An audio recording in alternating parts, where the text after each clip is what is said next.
Published, 11 o'clock Eastern Standard Time, the 29th of December 2017. Updated, 12:15 Eastern Standard Time, the 29th of December 2017. Stoke City striker Peter Crouch writes a weekly column exclusively for SportsmailThe. The approach is alien to me, the idea of going out to play a game of football and being resigned to losing. Sorry, but I just don't understand.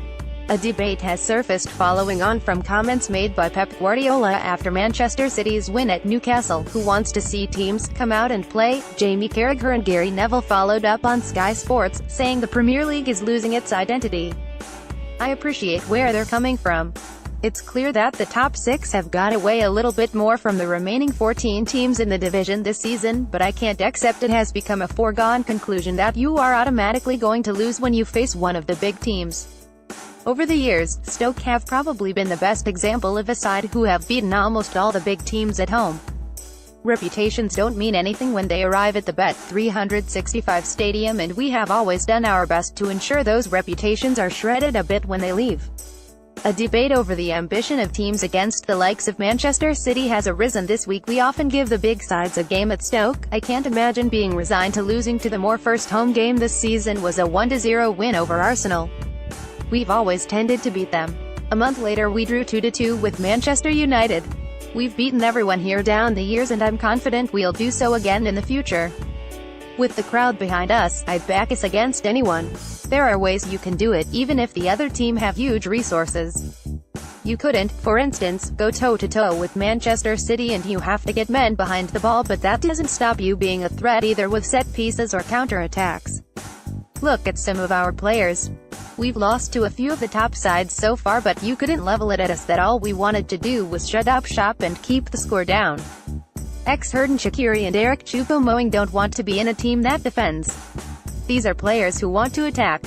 We can't ignore, however, that being conservative is creeping into the league, and there are definitely people who are writing games off in advance thinking, we are going to lose to them, so let's win the mini-league behind the top 6. If everyone started to think that way, the Premier League as we know it would be in trouble and would lose what it is about.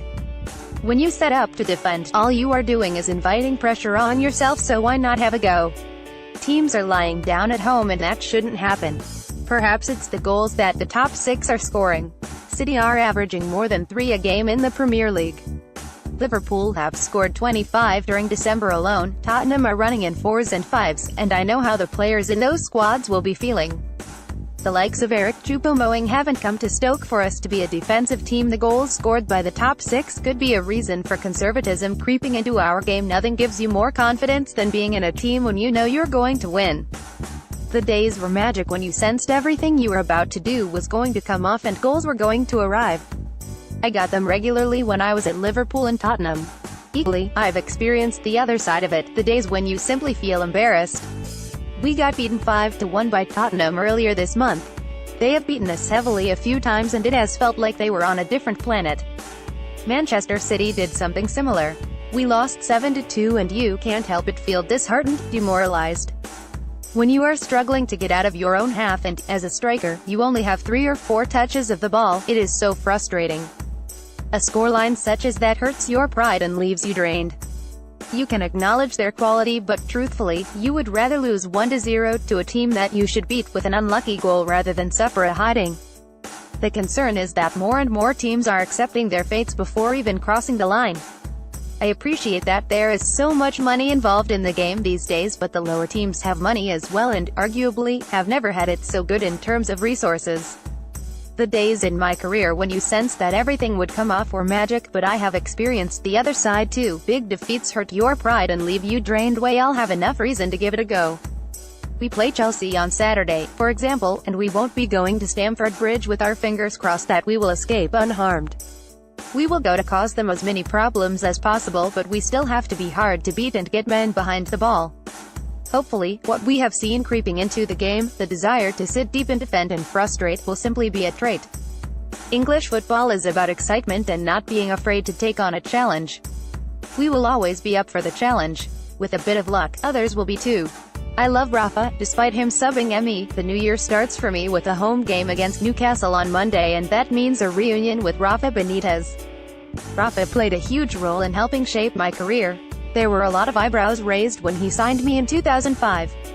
Liverpool had just won the Champions League and he could have gone out to buy the best striker in Europe, but he showed a tremendous amount of faith in me.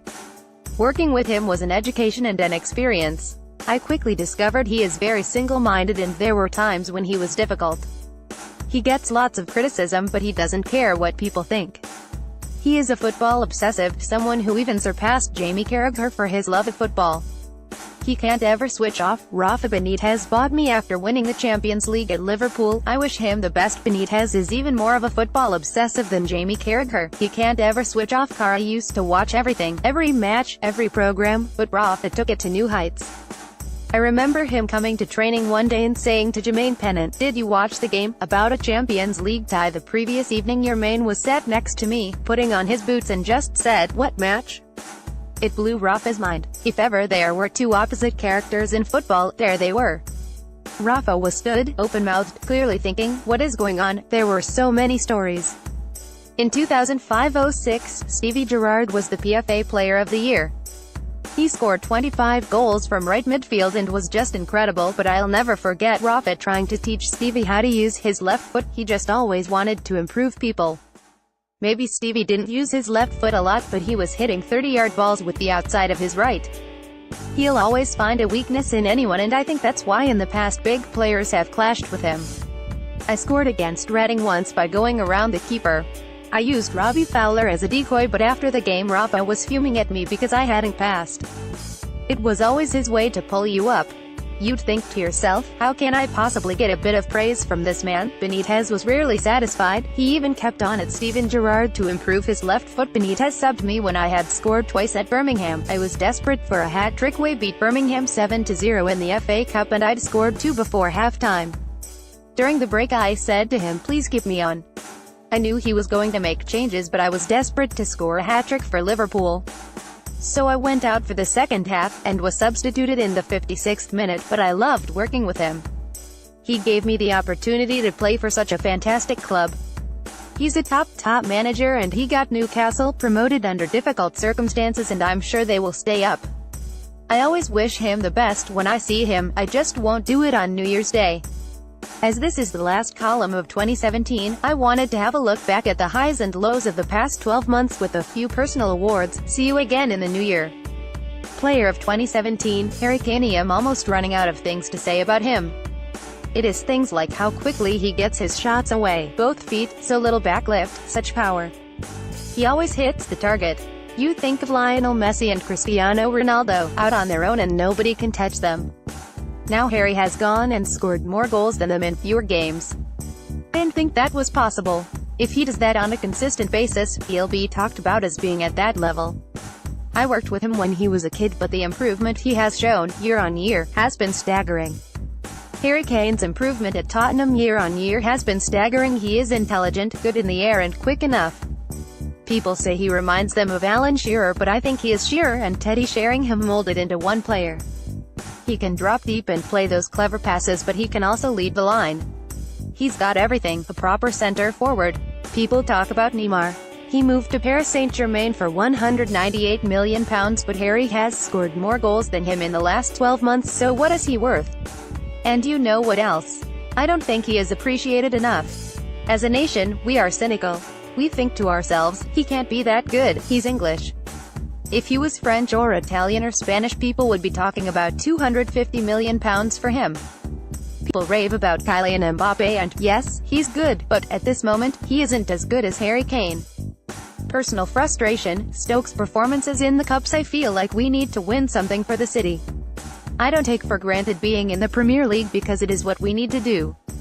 But a day out for the fans would be massive. We got knocked out of the FA Cup by Wolves, at home, in the third round in January, and the Carabao Cup didn't go much better as we lost to Bristol City in September. We play Coventry in the FA Cup next week and hopefully it is the start of the road to Wembley. I was left embarrassed after we lost to Bristol City in the Carabao Cup earlier this season. Moment of 2017, reaching 100 Premier League goals. I won't forget February 1st, 2017 in a hurry. A home game against Everton, 7 minutes in and there was my opportunity. It couldn't have been any better. Everyone told me to do the robot, so that came out when I celebrated. Seriously, though, it's something that I will look back on when I'm done playing with great satisfaction. It goes without saying that I want to keep moving up the chart and there's more goals in me. But when I look at my name on the list of players who have passed 100 Premier League goals, everyone has a huge reputation and are instantly recognizable. I wanted to get in there and cement my name in a group that will be there for a long, long time. I'm immensely proud of it. My 100th Premier League goal came against Everton in February and isn't something I'll forget. Best goal, Emre Can, Watford v Liverpool, May 1st, just wonderful. The technique, the execution. I've always been a fan of overhead kicks too. Best album, Liam Gallagher, As You Weary. Have to give mentions to Wolf Alice, Visions of a Life, The XX, I See You, and The Killers. Wonderful, wonderful. They are all up there but Liam Gallagher takes it. I saw him play at Bethnal Green Working Men's Club and he was amazing. Liam Gallagher's record, As You Were, Pips, Wolf Alice, The XX and The Killers for me in 2017 BEST gig, KASABIAN. I loved seeing them at Brixton Academy, as it is a tighter venue, but what an experience at the O2 at the start of this month. The next time they do a stadium tour, you have to go. I'm looking forward to. Part 1. I am really interested to see how Manchester City develop in the second half of the season. If they get Alexis Sanchez, they could become one of the greatest sides we have seen. It will be exciting to watch them. Then there is the World Cup. If Raheem Sterling and Harry Kane can take their form into the tournament, full of confidence, can we do something? We are always hopeful, aren't we? It goes without saying I'd love to be there. Those two tournaments in Germany and South Africa were incredible experiences, the pinnacle of the game. I'm not making any holiday plans just yet.